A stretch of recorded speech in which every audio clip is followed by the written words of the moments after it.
الرحیم الحمد للہ رب العالمین والصلاة والسلام علی نبینا محمد وعلی آلہ واصحابہ اجمعین اما بعد باب سترة المصلی عن ابی جحیم بن الحارث رضی اللہ عنہ قال رسول اللہ صلی اللہ علیہ وسلم لو يعلم المار بین یدی المصلی ماذا علیہ من الاسم لکان ان یقف 40 خیرا له من ان یمر بین یدیہ متفق علیہ واللفظ للبخاری ووقع فی البزار فی الوجہ الآخر 40 خلیفہ۔ یہ کتاب الصلاۃ کا چوتھا باب ہے اور اس کا عنوان ہے سترۃ المصلی، نمازی کا سترہ۔ سترہ وہ چیز جس کو مصلی نمازی اپنے سامنے رکھتا ہے، اس کو سترہ اس لیے کہتے ہیں، سترہ مانے آڑ، کہ نمازی کے درمیان اور گزرنے والے کے درمیان وہ آڑ ہے۔ اس کو رکھ دینے سے یہ ہوتا ہے کہ نمازی کی نماز پر گزرنے والے سے کوئی اثر نہیں پڑتا، اور دوسرے یہ ہے کہ گزرنے والے کو بھی کوئی گناہ نہیں ہوتا جو سترے کے آگے سے گزرے۔ یہ ہے فائدہ۔ اور دوسرا فائدہ یہ ہوتا ہے کہ نمازی کی توجہ آگے نہیں جاتی، اگر سترہ سامنے رہتا ہے تو سترے کو دیکھتا رہتا ہے، تو نماز کے اندر خشوع پیدا ہوتا ہے اور نگاہ دائیں بائیں بھٹکنے سے بچتی ہے۔ اس لیے سترہ رکھنے کا حکم نبی صلی اللہ علیہ وسلم کا قولی حکم بھی ہے، فرمان بھی ہے، اور آپ نے سترہ رکھ کے نماز بھی پڑھایا ہے۔ گویا قولی سنت بھی ہے اور فعلی سنت بھی ہے، آپ نے ایسا کہا بھی ہے اور کیا بھی ہے۔ اب یہ حدیث عام ہے، مسجد میں نماز پڑھیے کہ صحرا میں نماز پڑھیے، فرض نماز پڑھیے کہ نفل نماز پڑھیے، مرد پڑھے کہ عورت گھر میں پڑھے، سترہ رکھ کے نماز پڑھے۔ دیوار کی طرف، دیوار کو بنائے سترہ، یا گھر کے کھمبے کو بنا لے سترہ، یا اگر گھر میں نماز پڑھ رہی ہے عورت یا آپ ہی پڑھ رہے ہیں تو کرسی ٹیبل کو کچھ کو سترہ بنا دیے تاکہ اس کے بعد سے گزرنے والا گزرے، اس کے لیے راستہ تنگ نہ ہو۔ اور سترے کو قریب رکھ کے نماز پڑھنا چاہیے، بہت دور نہیں رکھنا چاہیے۔ نبی صلی اللہ علیہ وسلم نے جب کعبہ میں نماز پڑھا تو آپ کے قدم کے درمیان اور کعبہ کی دیوار کے درمیان، جس کو آپ نے سترہ بنایا تھا، 3 ہاتھ کی دوری تھی۔ یہ دیکھ لیجیے، جس مصلی پر میں یہاں کھڑا ہوتا ہوں، یہاں سے لے کے اس دیوار کو آپ ناپ لیجیے، 3 ہاتھ، سمجھا کہ؟ اور کچھ لوگوں نے کہا کہ صاحب 3 ہاتھ کے اوپر سترہ رکھنا چاہیے، اور کسی نے کہا ہاں ٹھیک ہی ہے کہ اگر سترہ رکھے تو 3 ہاتھ پر رکھے، یعنی سجدے سے ایک بالشت آگے رکھے۔ نبی صلی اللہ علیہ وسلم کے سجدے گاہ کے درمیان اور قبلے کی دیوار کے درمیان، جس دیوار کو ہم نے قبلہ بنایا ہوا ہے، اس کے درمیان ایک بکری گزر سکتی تھی، سجدہ سے ایک بکری گزر سکتی تھی۔ تو 2 حدیث ہے کہ نبی صلی اللہ علیہ وسلم اور قبلے کے درمیان 3 ہاتھ تھا، اور بعض روایت میں ہے کہ ایک بکری گزر سکتی تھی۔ تو اہل علم نے کہا کہ قیام کی حالت میں، کھڑے ہونے کی حالت میں، قدم سے لے کر کے قبلے کی دیوار تک میں 3 ہاتھ، اور سجدے کی جگہ سے لے کر کے جہاں پر سر کو سجدے میں ڈالنا ہے، وہاں سے لے کے قبلے کی دیوار کے بیچ میں ایک بکری کی گزرنے کی جگہ 1 بالش، 1.25 بالش۔ تو مطلب یہ اصل میں کہنے کا ہے کہ اتنا ہی قریب سترہ ہونا چاہیے، یہ نہیں کہ اب ہم وہاں نماز پڑھ رہے ہیں گیٹ کے پاس اور 10 ہاتھ آگے بڑھا کر کے ہم نے سترہ رکھ دیا ہے اور اتنی جگہ کو ہم نے بلاک کر دیا کہ کوئی گزرے نہیں۔ تو نمازی کو چاہیے کہ اپنے سترے سے قریب ہو کر نماز پڑھے۔ اب یہ سترہ رکھنے کا جو حکم ہے کہ سترہ رکھ کے نماز پڑھو، اس کا کیا حکم ہے؟ تو اکثر اہل علم نے کہا کہ سنت ہے، تاکیدی سنت ہے، سنت مؤکدہ ہے۔ اور بعض اہل علم نے کہا کہ سترہ رکھنا واجب ہے، سمجھا کہ واجب کا مطلب یہ ہے کہ اگر اس کو نہیں رکھتے ہیں آپ تو واجب کا تارک گنہگار ہوتا ہے۔ اور دوسرے اہل علم نے کہا کہ سنت مؤکدہ ہے، رکھنا چاہیے۔ جو سترہ کے بغیر نماز پڑھتا ہے وہ افضل کا تارک ہے، سنت کا تارک ہے۔ تو اس لیے ہماری ہمیشہ ہدایت رہتی ہے لوگوں کو جو ادھر ادھر چھٹ پٹ نماز پڑھتے ہیں، ان کو کہتے ہیں کہ آپ بغیر سترہ کے پڑھتے ہیں، یا تو آپ دیوار بنائیے، یا مسجد میں جائیے، پیچھے کی دیوار کو بنائیے، آگے کی دیوار کو بنائیے، اس کو بنائیے، یا کچھ نہیں ہے تو مریٹھا چادر کو لپیٹ کر کے موڑ کر کے رکھ دیجیے آگے سجدے گاہ کے سامنے، پھر نماز پڑھ لیجیے، اس کے بعد اوڑھ کے چلے جائیے۔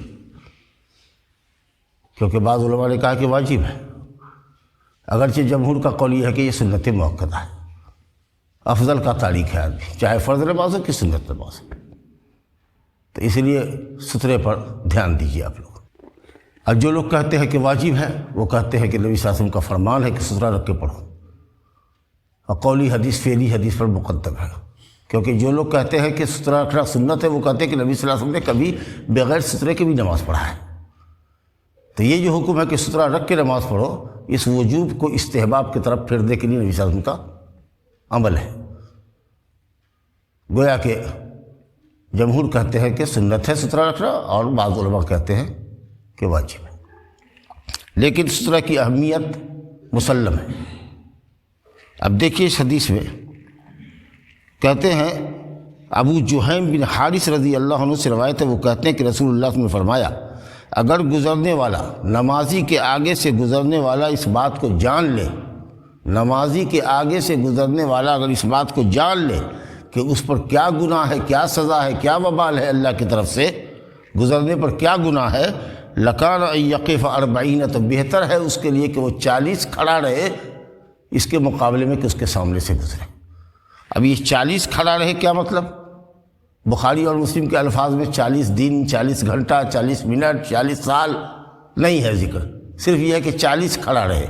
لیکن سنن بزار، مسند بزار میں روایت ہے کہ 40 سال کھڑا رہے، اور بعض روایتوں میں تو 100 سال کا بھی ذکر ہے۔ یہاں تو 40 منٹ کیا 40 سیکنڈ کھڑا ہونے کو تیار نہیں ہے آپ، اور چاہتے ہیں کہ نمازی کے سامنے سے پار کر جائے۔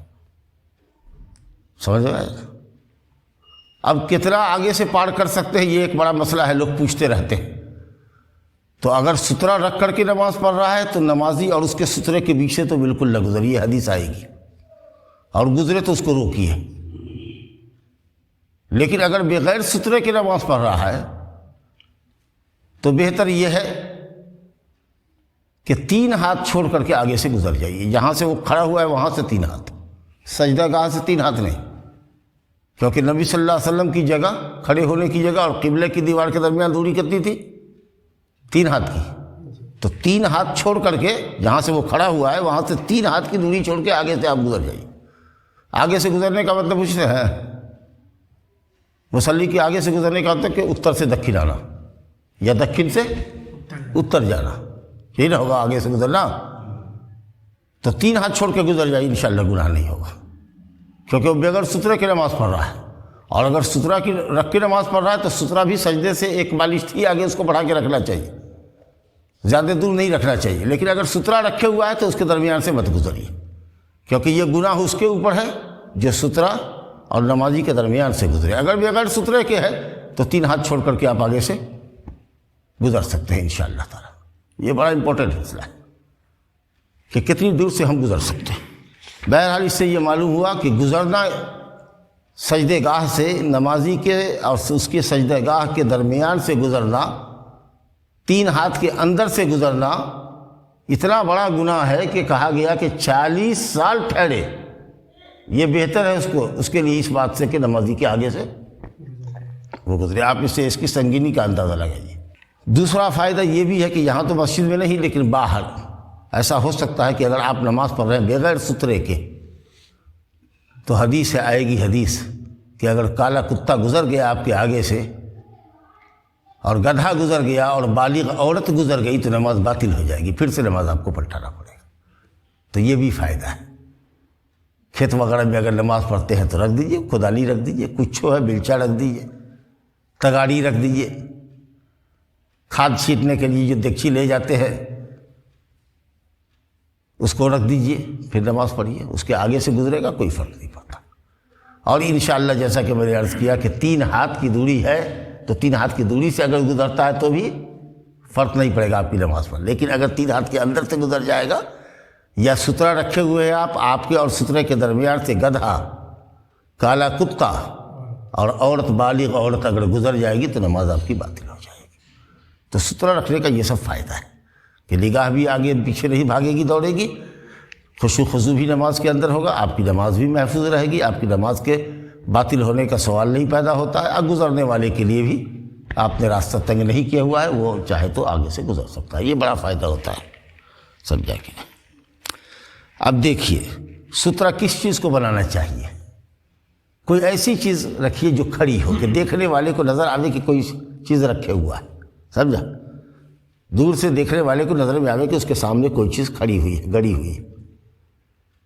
تو سب سے بہتر یہ ہے کہ اتنا ہونا چاہیے، ایک ہاتھ کھڑی کوئی چیز ہونی چاہیے، یا مٹھی بند کر لیجیے تو ایک ہاتھ کا 2/3 حصہ، یہ جو میں نے مٹھی بند کی ہوئی ہے سمجھا، ایک ہاتھ اتنی کھڑی ہونی چاہیے۔ وہ جو کجاوا اونٹ کے اوپر ڈالتے ہیں نا، اونٹ کی سواری کرتے ہوئے کبھی کسی کو دیکھا ہے؟ اونٹ کے اوپر پالان ڈالا جاتا ہے، گدا ودا ڈالا جاتا ہے لکڑی کا، اس کو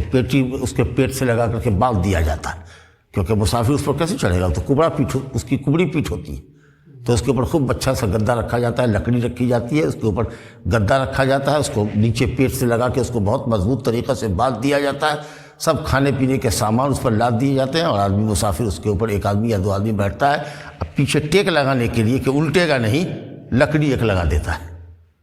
جو اس کے پیٹھ تک ہوتی ہے، آدھی پیٹھ تک یا پیٹھ کے اوپری حصے تک، کہ وہ ٹیک لگائے، جیسے کرسی ہوتی ہے نا ہم لوگ کی، وہ پیٹھ پہ ٹیک لگانے کے لیے، تو اتنی کھڑی لکڑی ہونی چاہیے، یہ ہونا چاہیے۔ یہ نہیں ہے تو بالو الو ہے تو لاٹھی گاڑ دیجیے، سمجھا کہ نہیں، کداری رکھ دیجیے تو اور اونچی چیز ہوئی، سمجھا کہ نہیں۔ اگر وہ نہیں ہے تو حدیث میں آیا ہے کہ کمان، تیر کمان جو ہوتا ہے 1 انگل 2 انگل چوڑا، اتنا ہی کھڑا، 1 انچ کھڑا، اس کو سامنے رکھ دیجیے، سمجھا کہ نہیں۔ نبی صلی اللہ علیہ وسلم جب میدان میں جایا کرتے تھے عیدین وغیرہ کے لیے تو انزہ لے جایا جاتا تھا، لاٹھی کے برابر کا ہوتا تھا، اس میں پھل لگا ہوا تھا اور اس کھنتی کو اس میں سامنے گاڑ دیا جاتا تھا عیدگاہ میں، کیونکہ کھلی میں پڑھتے تھے، ہم لوگ کی طرح دیوار تو گڑی ہوئی نہیں ہوتی تھی، تو اسی وہ کھنتی لے کر کے جایا جاتا تھا۔ تو کوئی چیز کھڑی رکھیے جو دیکھنے میں آئے، اور اگر کچھ نہ ملے ایسا کچھ تو آخری مرحلے میں یہ ہے کہ ایک لکیر موٹی سی ڈال دیجیے، سمجھا کہ نہیں۔ حالانکہ وہ حدیث کمزور ہے، لیکن علامہ حافظ ابن حجر جن کی کتاب بلوغ المرام پڑھ رہے ہیں، انہوں نے کہا کہ حدیث حسن درجے کی ہے، اس لیے وہ عمل کیا جائے گا کہ اگر کوئی چیز ایسی نہیں ہے آپ کے رکھنے کی، ایون ٹوپی اگر آپ کے پاس ہے، کھڑی ٹوپی ہے تو اسی کو ڈال دیجیے، بیگ ہاتھ میں لیے ہوئے ہیں اسی کو آگے ڈال دیجیے، ہیلمٹ ہے آپ کا نا، سمجھا کہ نہیں، ہیلمٹ اتار کے نماز پڑھیے گا نا، اسی ہیلمٹ کو سامنے میدان میں جہاں آپ نماز پڑھ رہے ہیں، جس جگہ نماز پڑھ رہے ہیں اس کو ڈال لیجیے، کرسی کو کھڑی کر لیجیے، ایسی چیز جس کو سمجھ میں آوے کیجیے کچھ چیزیں۔ تو یہ حدیث جو حضرت عائشہ رضی اللہ عنہ کی ہے، وہ کہتی ہے، مسلم شریف کی روایت ہے، قالت، وہ کہتی ہیں کہ سئل النبی صلی اللہ علیہ وسلم فی غزوۃ تبوک عن سترۃ المصلی، نبی صلی اللہ علیہ وسلم سے پوچھا گیا غزوہ تبوک میں، 9 ہجری میں رومیوں سے جنگ کرنے کے لیے آپ گئے تھے، تبوک ایک مقام ہے سعودی عرب میں، تو وہیں اب پوچھا گیا کہ مصلی کا سترہ کتنا کھڑا ہونا چاہیے، تو آپ نے فرمایا کہ مثل مؤخرۃ الرحل یا مثل موخرۃ الرحل، موخرہ وہی کجاوے کی، پالان کی لکڑی کا پچھلا حصہ جس پہ سوار ٹیک لگاتا ہے، اتنا کھڑا ہونا چاہیے، 1 ہاتھ یا 1 ہاتھ کا 2 حصہ، 18 انچ، سمجھا کہ نہیں، 18 انچ ہو، 16 انچ ہو، ایسی کوئی چیز پیچھے ہونی چاہیے، اتنی کھڑی ہو۔ دوسری روایت حاکم میں ہے، سبرہ بن معبد الجہنی کی، کہ رسول اللہ نے فرمایا لیستتر احدکم فی الصلاۃ، تم میں کا کوئی اپنی نماز میں سترہ رکھے، ولو بسہم، چاہے 1 تیر ہی کیوں نہ ہو۔ تو اگر وہ کھڑی چیز اتنی نہیں ہے آپ کے پاس تو تیر رکھ دیجیے، کچھ نہیں ہے تو لاٹھی گاڑ دیجیے۔ اب یہ تو پکی زمین ہے تو لاٹھی اگر نہیں گاڑ سکتے تو لاٹھی کو ایسے بچھا دیجیے، سمجھا، وہ بھی نہیں ہے تو ایک ڈڈیر پھاڑ دیجیے، صحرا میں میدان میں کچھ نہیں ہے، کچھ تو ریت جمع کر دیجیے، کچھ نہیں ہے تو کچھ مٹی جمع کر لیجیے، مطلب کچھ اونچا کر لیجیے تاکہ دیکھنے والے کو سمجھ میں آئے کہ یہ اس کا سترہ ہے۔ تو سترہ کتنا کھڑا ہونا چاہیے وہ بھی آپ کو سمجھ میں آ گیا کہ سب سے بہتر ہے کجاوے کی پچھلی لکڑی جس پر آدمی ٹیک لگاتا ہے، 1 ہاتھ یا نمٹ ہاتھ، 1 ہاتھ کا 2 حصہ، سمجھا کہ نہیں، اور نہیں تو پھر لاٹھی گاڑ دیجیے، بھالا گاڑ دیجیے، نہیں تو تیر رکھ دیجیے، وہ بھی نہیں ہے تو لاٹھی وغیرہ ہے تو بچھا دیجیے، بیگ ہیلمٹ وغیرہ ہے تو کچھ ڈال دیجیے، کچھ نہیں ہے تو لاسٹ میں ایک نشان پڑھ دیجیے۔ آگے دیکھیے حدیث، ابو ذر رضی اللہ عنہ سے روایت ہے، ابو ذر غفاری رضی اللہ عنہ سے روایت ہے، قال قال رسول اللہ صلی اللہ علیہ وسلم یقطع صلاة المرء المسلم اذا لم يكن بين يديه مثل موخرة الرحل یا مؤخرة الرحل المرأة والحمار والكلب الاسود، الحديث وفيه الكلب الاسود شيطان، اخرجه مسلم، وله عن ابي هريرة نحوه دون الكلب، ولأبي داود والنسائي عن ابن عباس رضی اللہ عنہ نحوه دون آخره، وقید المرأة بالحائض۔ ابو ذر غفاری رضی اللہ عنہ کہتے ہیں کہ رسول اللہ صلی اللہ علیہ وسلم نے فرمایا کہ مسلمان کی نماز کو کاٹ دیتی ہے، یعنی باطل کر دیتی ہے، فاسد کر دیتی ہے، جب اس کے سامنے کجاوے کی لکڑی کا یا کجاوے کے پچھلے حصے کی لکڑی کے برابر اگر کوئی چیز نہ ہو، یعنی سترا نہ ہو، تو اس کی نماز کو فاسد اور باطل کر دیتی ہے۔ کون سی چیز؟ عورت اگر گزر گئی تو نماز باطل ہو جائے گی۔ اور گدھا اور کالا کتا، اور مسلم شریف کی روایت میں کہ کالا کتا شیطان ہوتا ہے، تو اس کا دو مطلب ہے، یا تو شیطان کالے کتے کی شکل اختیار کرتا ہے، لال کی نہیں، اجلے کی نہیں، چتکبرے کی نہیں، کالے کتے کی شکل اختیار کرتا ہے، سمجھا کہ نہیں؟ یا یہ کہہ لیجئے کہ کتوں کا شیطان کالا کتا ہوتا ہے، کتوں کا شیطان یعنی بدمعاش، ہاں، جیسے انسانوں کا شیطان ہوتا ہے، انسان میں بھی شیطان ہوتا ہے، بھاری بدمعاش ہوتا ہے، کہتے ہیں کہ شیطان ہے، ہاں، وہ انسانوں کا شیطان ہے، وہ جناتوں کا شیطان ہوتا ہے جو اصل شیطان ہے، اور اس شیطان صفت انسان ہو تو کہتے ہیں کہ کیسا کھچر ہے، کیسا شیطان ہے۔ تو انسانوں میں بھی شیطان ہوتا ہے، اسی طریقے سے کتوں میں بھی شیطان ہوتا ہے بدمعاش، وہ کالا کتا ہوتا ہے، سمجھا کہ نہیں؟ تو کہا گیا کہ کالا کتا شیطان ہے۔ تو اگر یہ نمازی کے سجدے گاہ سے یا 3 ہاتھ کے اندر میں اگر بغیر سترے کی نماز پڑھ رہا ہے اور 3 ہاتھ کے اندر میں یہ گزر گیا تو نماز باطل ہوگی، لیکن یہ کس کے لیے؟ امام کے لیے، اور منفرد اکیلے نماز پڑھ رہا ہے تب اس کے لیے۔ یہ بات بڑی اہم تھی، چھوٹ رہی تھی۔ آپ اگر خود اکیلے پڑھ رہے ہیں یا امامت کر رہے ہیں تو آپ کے سامنے سترا ہونا چاہیے، مقتدیوں کا کوئی سترا نہیں ہوتا، ہمارے اور ہمارے سجدے گاہ کے درمیان سے کوئی نہ گزرے، میرے پیچھے 2 3 4 10 100 50 صف بھی ہو اور بیچ سے اگر کوئی گزرے تو کوئی فرق نہیں پڑتا، عورت گزرے تو، مرد گزرے تو، گدھا گزرے تو، کتا گزرے تو نماز ٹوٹے گی نہیں، کیونکہ مقتدی کا کوئی سترا نہیں ہوتا ہے، مقتدی کا سترا امام کا سترا ہے، سمجھا؟ اور حضرت عبداللہ بن عباس کی روایت ہے، صحیح حدیث ہے بخاری شریف کی، کہ وہ آئے مینا کے اندر نبی صلی اللہ علیہ وسلم بغیر دیوار کے رخ کیے ہوئے نماز پڑھ رہے تھے، یعنی بغیر سترے کے، تو میں گدھی پر سوار ہو کر کے آیا، گدھی کو چھوڑ دیا آگے چڑھنے کے لیے، اور میں صف کے آگے سے، پہلی صف کے آگے سے گھسا نبی سے امام کے پیچھے، اور صف کے آگے سے گھسا اور جگہ تلاشتے ہوئے کہ کہاں ملتی ہے، ایک دم اخیر میں جگہ ملی تو وہاں جا کر کے ہم نے جگہ لی اور کسی نے انکار نہیں کیا۔ تو معلوم یہ ہوا کہ بیچ صف سے اگر کوئی گزرے تو اس سے نمازی کی نماز پر کوئی فرق نہیں پڑتا ہے۔ تب رہا کہ تشویش تو ہوتی ہی ہے، اگر گزرے تو دماغ تو بٹھتا ہی ہے، اس لیے بلا ضرورت آدمی کو صفوں کے درمیان سے نہیں گزرنا چاہیے، لیکن اگر ضرورت ہے کسی وجہ سے اس کونا سے اس کونا آپ کو جانا ہے تو صفوں کے درمیان سے آپ نماز کی حالت میں بھی گزر سکتے ہیں، لیکن امام کے آگے سے نہیں گزرنا ہے سترے کے درمیان، اور اکیلے نماز پڑھ رہا ہے اور سترا رکھ کے نماز پڑھ رہا ہے تو نہیں گزرنا ہے، یا بلا سترا کے پڑھ رہا ہے تو 3 ہاتھ کے اندر سے نہیں گزرنا، اس کے آگے سے گزرنا ہے۔ لیکن جو مقتدی حضرات ہیں ان کا کوئی سترا نہیں ہوتا ہے۔ چلیے صاحب، یہی حدیث مسلم میں ابو ہریرہ سے بھی آئی ہے، لیکن اس میں کتے کا ذکر نہیں ہے، اور ابو داؤد نسائی میں ابن عباس کی روایت ہے، اس میں عورت کی قید ہے حائض سے، مراد بالغ عورت سے، بالغ عورت گزرے تو نماز باطل ہوگی، نہیں سمجھا؟ بالغ عورت، اگر بچی گزر گئی، نابالغ لڑکی نمازی کے آگے سے، ایون سجدے گاہ کے اندر سے بھی گزر گئی تو کوئی حرج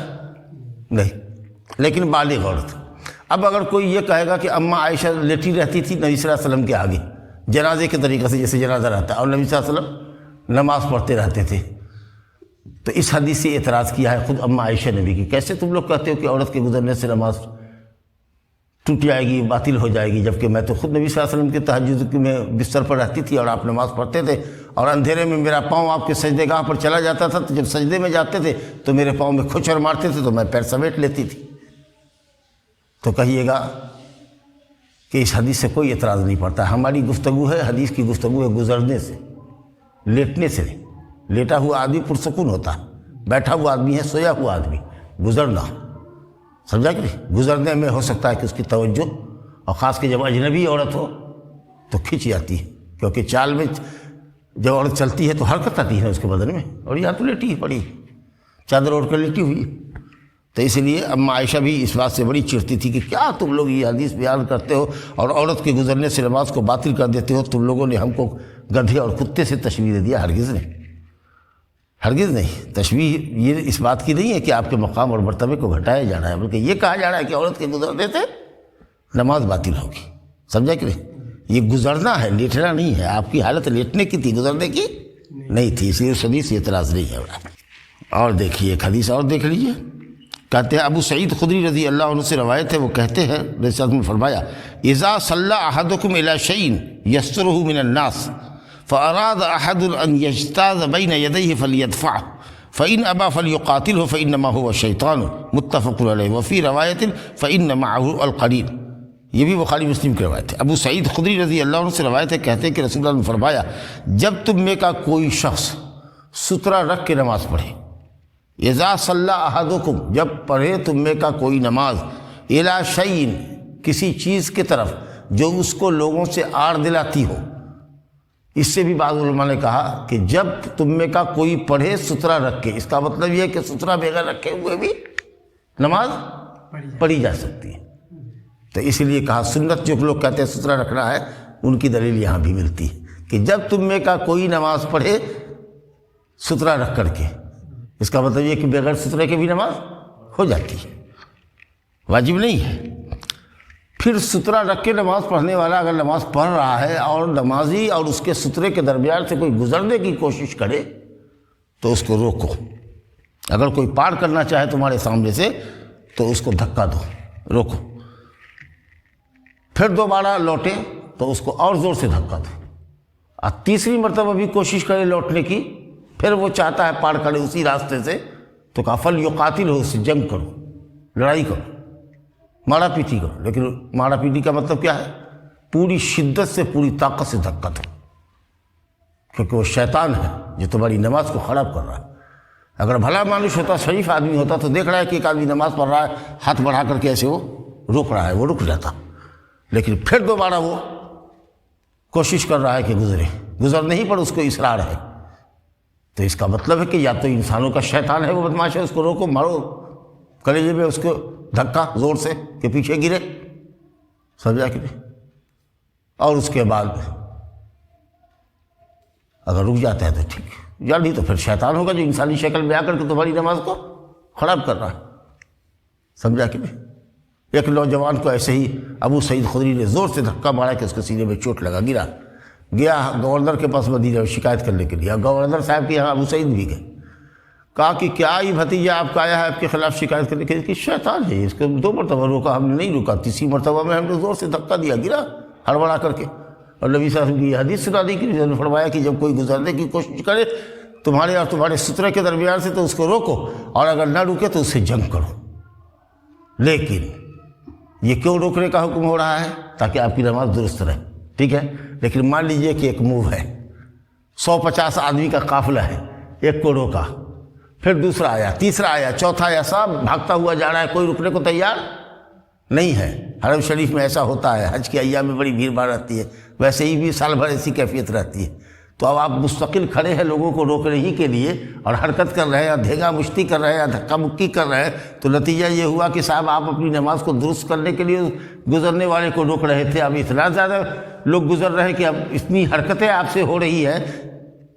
کہ ان حرکتوں سے آپ اپنی نماز کو خراب کر رہے ہیں. تو ایسے وقت میں علماء نے کہا کہ اگر دیکھو کہ بہت لوگوں کا غول ہے جو تمہارے سامنے سے گزرنے پر اصرار کر رہا ہے تو اس کو چھوڑ دو، گزرنے دو، تم اپنی نماز میں جاری رہو، واللہ اعلم. لیکن اگر مسجد وغیرہ میں اگر کوئی گزرتا ہے تو اس کو روکیے، اگر نہیں رکتا ہے تو اس کو دھکا مارنے کی بھی ضرورت ہے تو اس کو دھکا آپ مار سکتے ہیں، سمجھا کہ، کیونکہ اس کے پاس شیطان ہے. اور آخری حدیث ہے درس کی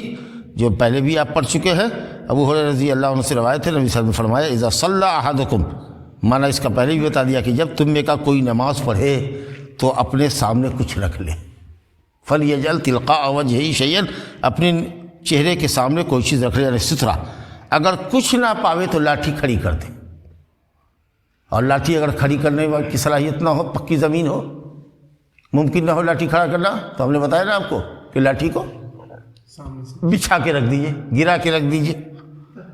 کہا کہ اگر وہ بھی ممکن نہ ہو، کسی طرح کی کوئی اونچی چیز رکھنا نمازی کو میسر نہ ہو، فَلْيَخُطَّ خَطًّا، وہ ایک لکیر ہی کھینچ دے. پھر گزرنے والا اگر اس کے سامنے سے گزرتا ہے تو نہ اس نمازی کو کوئی دقت، نہ گزرنے والے کو کوئی دقت. امام احمد نے، ابن ماجہ نے روایت کیا ہے، ابن حبان نے صحیح کہا ہے. اور جن لوگوں نے اس کو ضعیف کہا کہ یہ حدیث مضطرب ہے، کئی سندوں سے آئی ہے، گڑبڑ شڑبڑ، تو تو حضرت ابن حجر کہتے ہیں کہ جو لوگ کہتے ہیں کہ یہ حدیث میں اضطراب ہے، سندی الٹ پھیر ہے، وہ غلط کہتے ہیں، یہ حدیث حسن درجے کی۔ تو معلوم یہ ہوا کہ حافظ ابن حجر کو یہ پتہ ہے کہ حدیث پر لوگوں نے اضطراب کا اعتراض کر کر کے حدیث کو ڈیمیج کیا ہے، لیکن وہ کہتے نہیں، میں اس اعتراض کو نہیں مانتا، حدیث حسن درجے میں ہے کہ اگر کچھ نہ ملے مصلی کو تو ایک لکیر کھینچ دے۔ اور ابو سعید خدری کی روایت ہے، 250ویں حدیث ہے، یہ 250ویں حدیث پڑھ رہے ہیں ابھی۔ وہ کہتے ہیں، ابو سعید خدری سے روایت ہے، کہتے ہیں کہ رسول اللہ نے فرمایا کہ نماز کو کوئی چیز نہیں باطل کرتی ہے، البتہ اگر کوئی چیز گزرے تمہارے سامنے سے تو طاقت بھر اس کو دفع کرنے کی کوشش کرو، روکنے کی کوشش کرو۔ لیکن حافظ ابن حجر کہتے ہیں کہ ابو داؤد نے روایت کیا ہے اس کو، لیکن اس کی سند میں ضعف ہے، کمزوری ہے۔ تو جب یہ حدیث کمزور ہے، اور ابو ذر غفاری رضی اللہ عنہ کی حدیث ابھی پڑھا جو مسلم کی ہے کہ اگر نمازی کے اور سترے کے درمیان سے یا 3 ہاتھ کے درمیان سے اگر گدھا، کتا اور عورت بالغہ گزر جاتی ہے تو نماز اس کی فاسد ہو جائے گی، وہ حدیث صحیح مسلم کی ہے، اور یہ حدیث ضعیف ہے۔ اس لیے یہ کہنا کہ کسی چیز کے گزرنے سے نماز باطل نہیں ہوتی ہے، یہ حدیث اس لائق نہیں ہے کہ اس حدیث کا مقابلہ کر سکے۔ اس لیے صحیح بات یہی ہے کہ اگر نمازی اور اس کے سترے کے درمیان سے وہ 3 چیزیں گزر جائیں گی تو نماز باطل ہو جائے گی۔